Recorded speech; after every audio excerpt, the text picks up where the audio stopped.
क्या सच में चिकन खाना स्वास्थ्य के लिए हानिकारक है? कहीं ऐसा ना हो कि ये चिकन खाना आपको बहुत महंगा पड़ जाए। ये मैं इसलिए बोल रहा हूँ क्योंकि मैंने बहुत सारे रिसर्च को पढ़ा है, देखा है, और तब मैं आपके सामने कुछ रिपोर्ट पेश करने वाला हूँ जो आपको बहुत ज़्यादा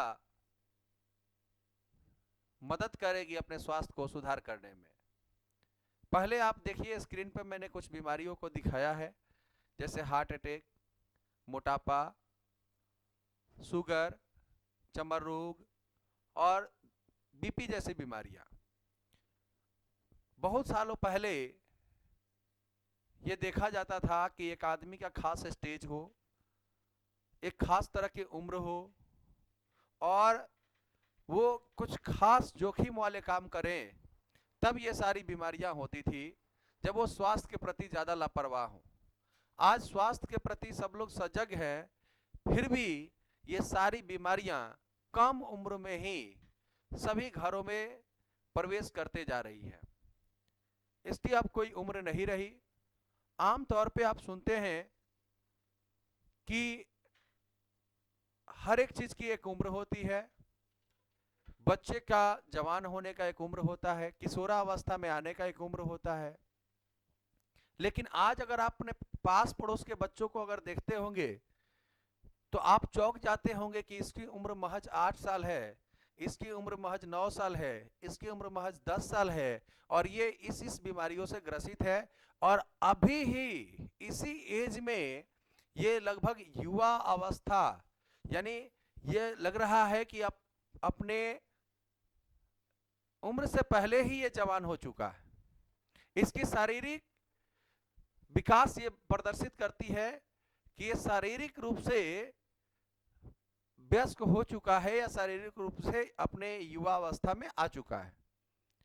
ऐसा इसलिए नहीं है कि वो नेचुरली तौर पे वैसा ग्रो कर रहा है, ऐसा इसलिए है कि उसके भोजन में जो जहर परोसा गया है उसका साइड इफेक्ट उसके बॉडी पर दिख रहा है।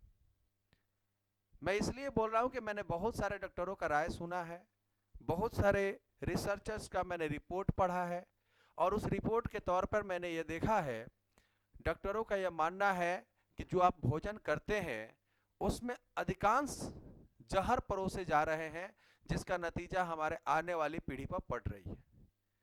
लड़कियां समय से पहले, लड़के समय से पहले अपनी किशोरावस्था में आ जाते हैं।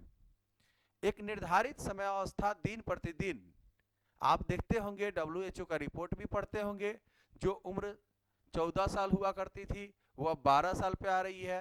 फिर कुछ दिनों बाद यह उम्र 10 सालों पे आ जाएगी।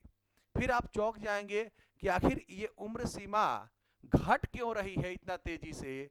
ऐसा नहीं कि हम भोजन बहुत अच्छे क्वालिटी का करने लगे हैं, ऐसा नहीं है। भोजन हम बहुत जहरीला करने लगे हैं, इस वजह से ये सारी चीजें हो रही है। आज से 20 साल पहले अगर देखा जाए तो आम तौर पे लोग मांस मछली खाते थे, लेकिन एक उसकी लिमिट होती थी।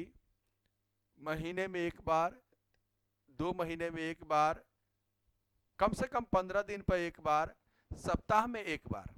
लेकिन आज हमारे यूथ जनरेशन को अगर देखेंगे तो आज सभी बच्चों का पसंदीदा भोजन मांस और मछली ही है, और इसमें एक बहुत बड़ा व्यापार कार्य कर रहा है।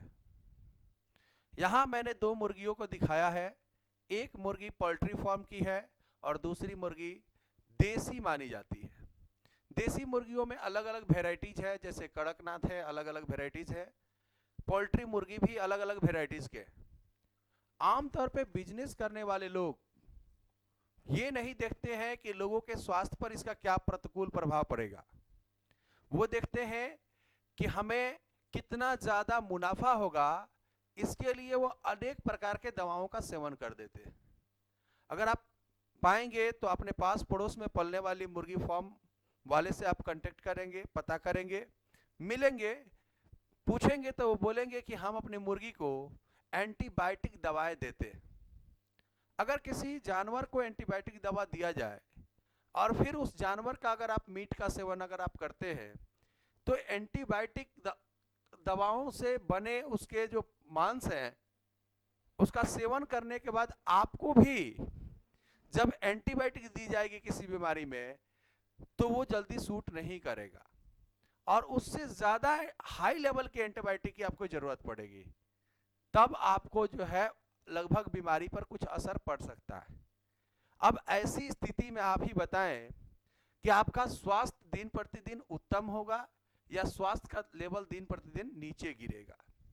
कुछ लोगों का ये मानना है कि भारत में हमारे एंटीबायोटिक दवा देना और जानवरों को उससे वृद्धि कराना बैन है, लेकिन इस नियम का कितना ज़्यादा असर हमारे समाज में मुर्गी पालन करने वाले लोगों पर पड़ता है यह आप अच्छी तरह से जानते हैं और हम भी अच्छी तरह से जानते हैं।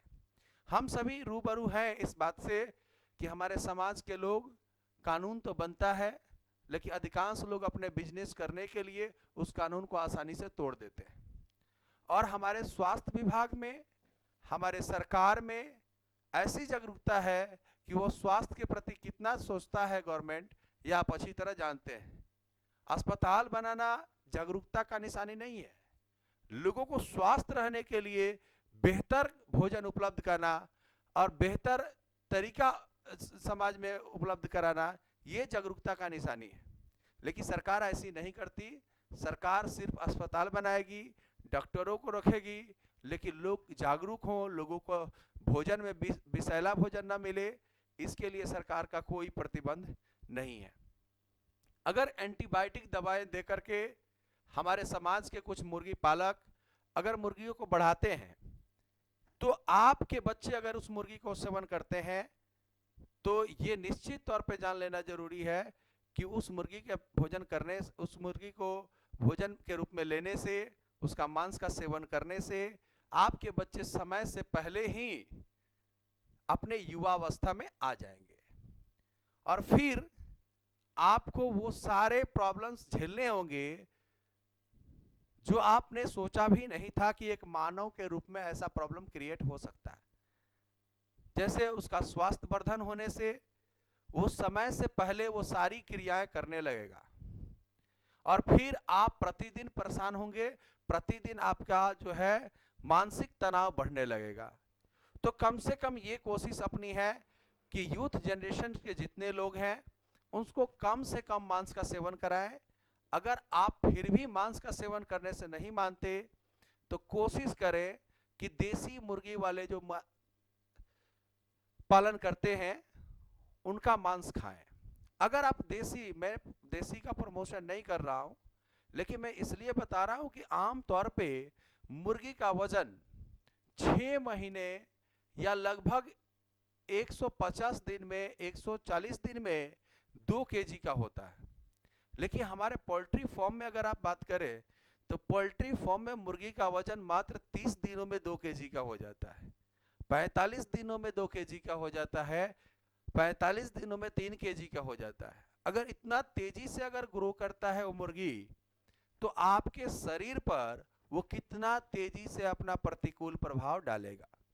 और जो चीजें नेचुरली नहीं ग्रो करती है वो बॉडी को भी नेचुरली फिट नहीं कर सकती है, क्योंकि वो आर्टिफिशियल चीज है।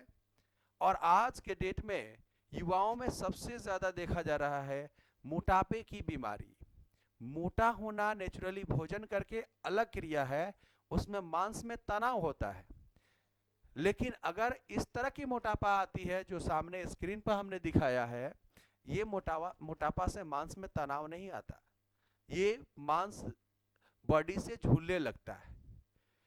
आप देख रहे हैं कि एक बच्चे के पीठ पर किस प्रकार का जो चर्मरोग हुआ, ये सिर्फ एक ही लक्षण है, चर्मरोग होना। अगर आमतौर पे आप डॉक्टर से जाकर के इन सारे बीमारियों का लक्षण चेक कराते हैं तो डॉक्टर उतने दिन के लिए, जब तक आपका इलाज चलता है, डॉक्टर लगभग अंडा और चिकन, यानी जिसको आप पोल्ट्री फार्म का चिकन बोलते हैं, उसको खाने से मना कर देते हैं।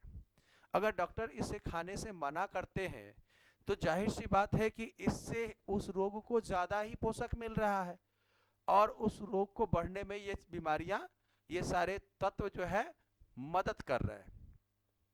आज ये रिसर्च में पाया गया है कि मैक्सिमम आदमी चमर रोग, घुटने का दर्द, हार्ट का पेशेंट, मोटापा, शुगर, थायराइड इत्यादि बीमारी से ग्रसित है।